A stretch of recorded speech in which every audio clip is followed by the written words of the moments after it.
Muy buenas tardes para todos y todas. Estamos siendo transmitidos en vivo para la Universidad de San Martín en este congreso de investigación artística, el cual se ha mudado a la ciudad de Buenos Aires, Argentina.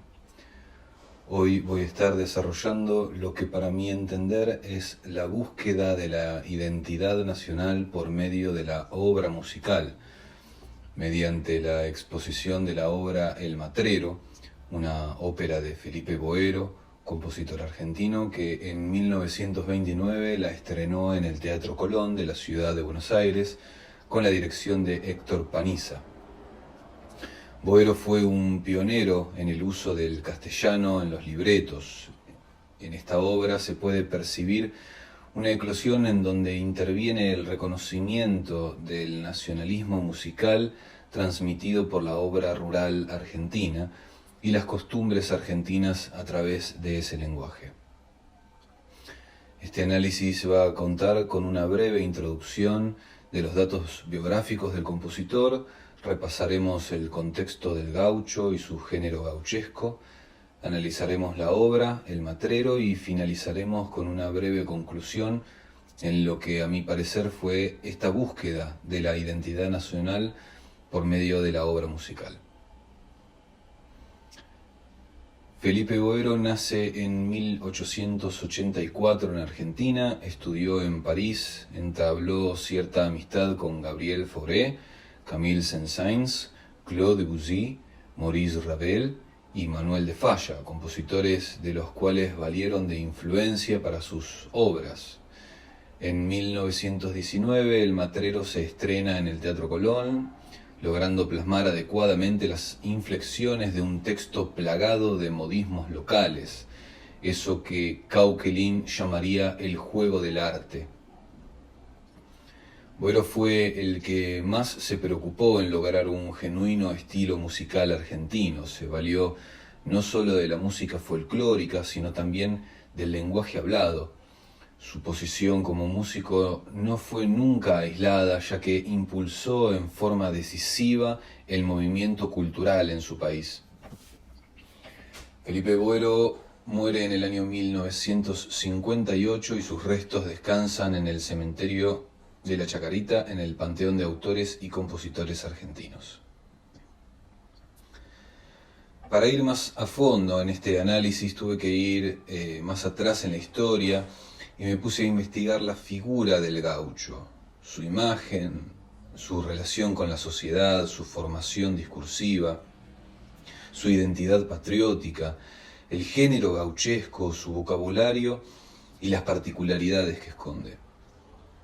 En frases como andás huyendo, o está bueno, o está torao el alambrao, o redepente no oíste la poesía, son parte de este lenguaje que utilizó el compositor para poder insertar dentro del teatro la cultura popular del campo, destacando lo complejo que puede ser adaptar este lenguaje a una obra de este estilo.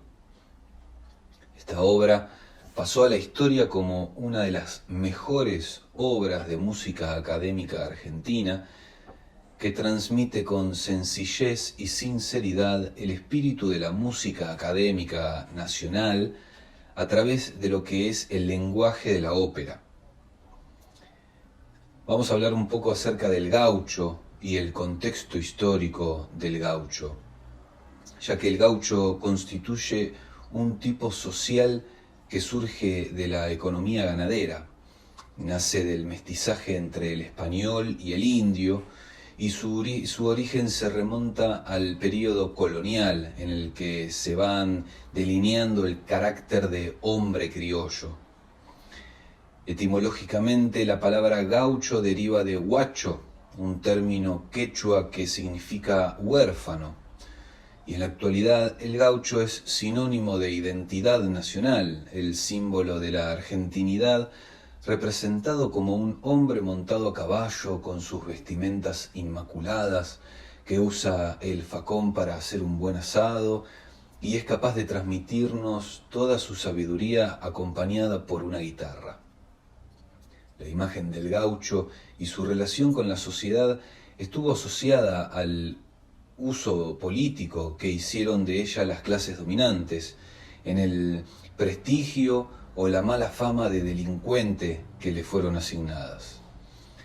Esta relación entre estos hombres y el Estado siempre ha sido muy tirante y fluctuante desde los inicios, recordando que Sarmiento, con una intencionalidad política, manifestó en su libro Facundo de 1845 que la barbarie se había apoderado de las ciudades. Por otro lado, las páginas del Martín Fierro nos presentan otro tipo de gaucho, pensado como un peón que a fuerza de la extensión de la estancia ganadera tuvo que sedentarizar su vida para entrar en el tipo de mercado de trabajo que el modelo de acumulación necesitaba para consolidarse.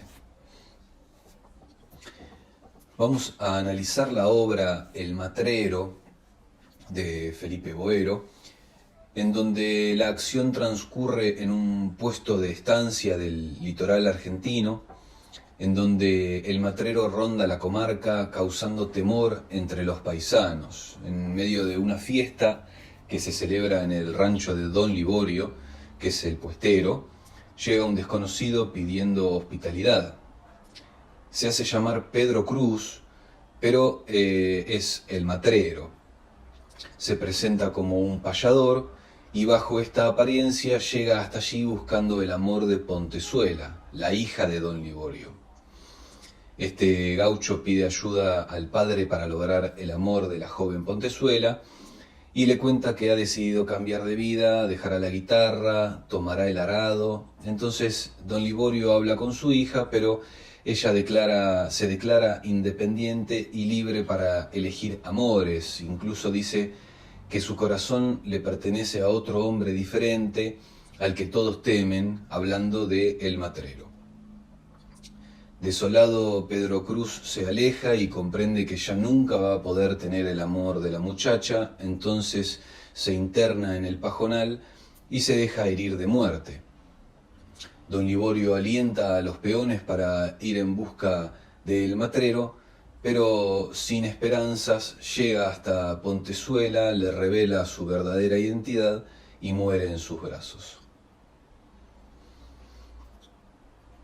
Voy a hablar acerca de la conclusión que he tomado de esta obra, del lenguaje que utilizó Pedro Boero para esta obra, del contexto histórico de esta obra y de la inclusión de la poesía gauchesca dentro de lo que es el Teatro Colón, un teatro en donde las obras eran exclusivamente de un tinte europeo, ya sea en su idioma, en su vestimenta, en la escenografía, en todo.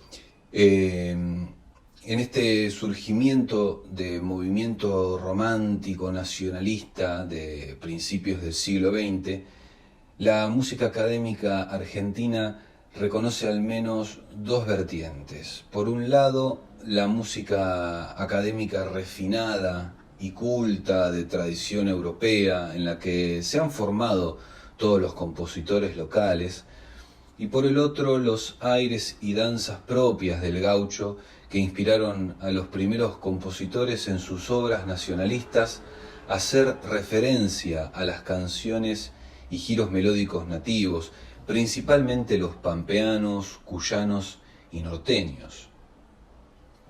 Felipe Boero, además de componer bajo sus influencias de destacados artistas de Europa, fue uno de los primeros compositores que utilizó el castellano en la composición de óperas para teatros, logrando una síntesis del material musical folclórico argentino tan simple y directo dentro de una forma tan compleja y, si se quiere, artificial como lo es la ópera, creando un estilo y un lenguaje localista único y al mismo tiempo universal. Adentrándonos en las teorías del arte de la profesora de filosofía Anne Counkelin, encontraremos definiciones que nos llevarán a reconocer que existen muchas teorías sobre el arte. Cada una le reclama un matiz, una acción propia. Se manifiesta en diferentes perspectivas. Algunas toman el texto propio de la obra como el encargado de visibilizar la obra. Este fundamenta de algún modo la experiencia de la construcción del sentido, una constitución formada por elementos que se confrontan permanentemente, como lo es el lenguaje y sus especificidades, que lo hacen único dentro de las características que lo conforman. A esto la autora Kaukelin lo fundamenta como el juego del arte, tomando el concepto de juego como una metáfora que conviene pensarla cuando nos referimos a la experiencia del arte. Un arte que, al transformarse en logos discursivos, se evade en juegos del lenguaje, en donde los modismos y las figuras sugieren en vez de demostrarnos.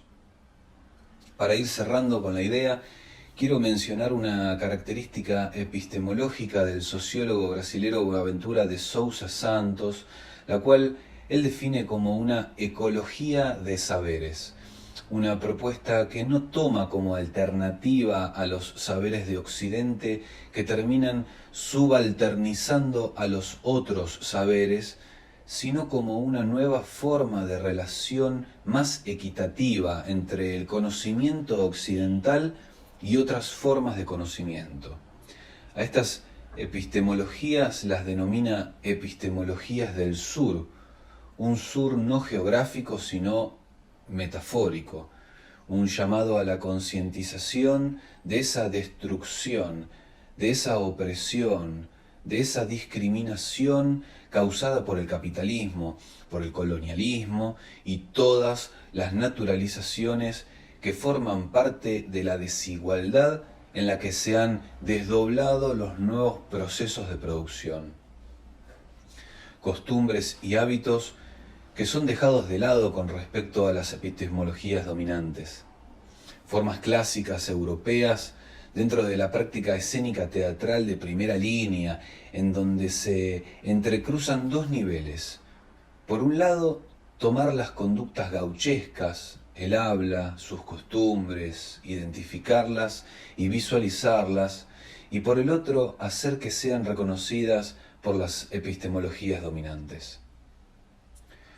Otra cuestión es tratar de no pensar que lo artístico es considerado como obra únicamente si se expresa en lugares donde hegemónicamente tienen lugar los hechos artísticos, como los teatros o los museos.